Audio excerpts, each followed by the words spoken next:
I'm Charles Boda, and this is your Diz Daily Fix for April 25th, 2017. Walt Disney World and Universal Orlando have both released their injury and incident reports for the first quarter of this year. The reports cover the first of the year through March 31st and list any occurrences which resulted in a hospital stay of longer than 24 hours or fatalities. And Disney did have one death to include in the report. A 54-year-old man collapsed on Big Thunder Mountain Railroad in the Magic Kingdom, only to pass away later in the hospital. The deceased did have a pre-existing condition, and an email by Sherry Blanton, a spokeswoman for District 9 Medical Examiner's Office, said that the case never reached her department. If the patient was under the care of a doctor and no trauma was involved, it would not be put forth to the medical examiner's office.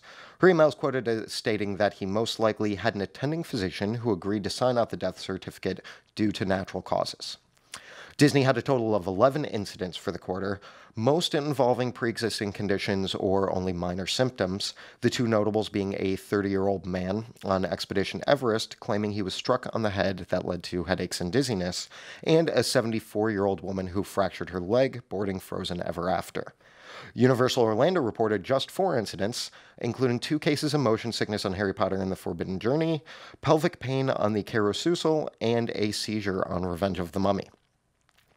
Congratulations go out to Samuel Souza do Nascimento, the 28-year-old Brazilian who won the Star Wars half marathon The Dark Side this past weekend. His final time was 1 hour, 17 minutes, and 14 seconds. And proving that there is great power in the dark side, Samuel outperformed last year's winning time of 1 hour, 13 minutes, and 39 seconds, and also managed to take first in both the 5K and 10K competitions.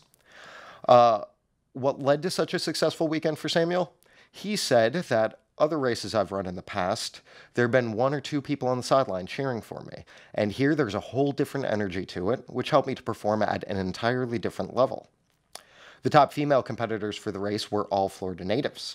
Sydney DeVore from Lakeland finished first at 1 hour, 20 minutes, 15 seconds, beating her previous personal best by a full 5 minutes. Second place went to Jackie Watchell from Newport Richey, and a third went to Georgianne Watson of Gainesville. Just in case you haven't stayed up to date on all of your Avatar news, James Cameron recently announced on Facebook the dates of the 4 sequels to the 2009 film. Those are December 18th, 2020, December 17th, 2021, December 20th, 2024, and December 19th, 2025.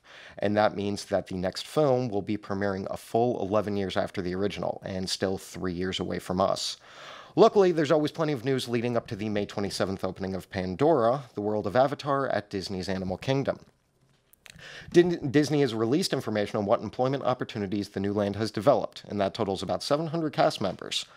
They will be divided into 3 groups, each representing a different aspect of Pandora's world building.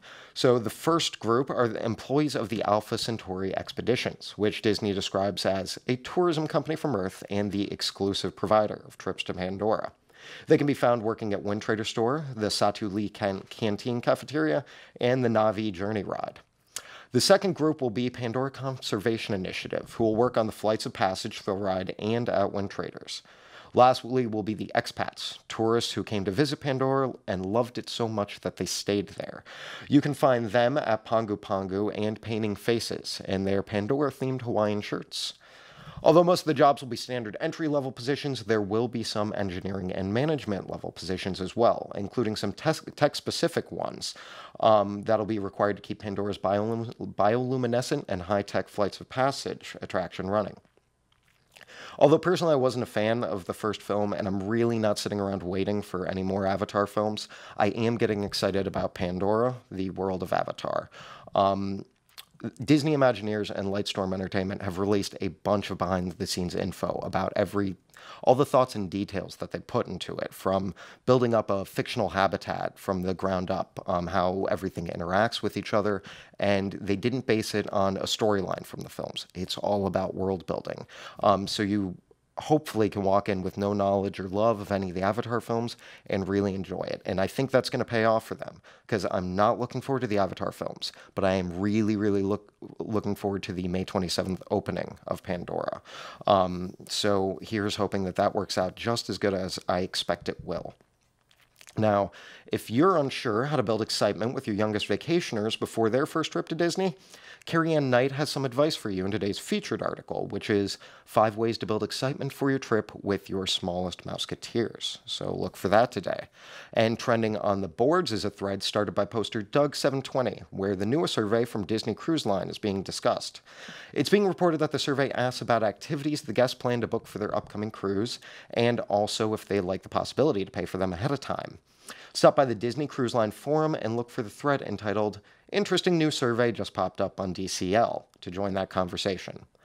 Today on the Diz Unplugged, unfortunately there will be no Disneyland episode this week, but tune in next week and there will be a new one waiting for you. If you'd like to take the opportunity to catch up on some of the shows you missed, go to DizUnplugged.com. And for the weather today, guests in Orlando can expect mostly sunny skies with a high of 85 and a low of 61. And those in Anaheim will expect a high of 78 and a low of 55, with low clouds breaking for some sun. For links to all the information that we've covered here today, go to www.info.com/dailyfix and join us tomorrow for another installment of your Diz Daily Fix. Thank you.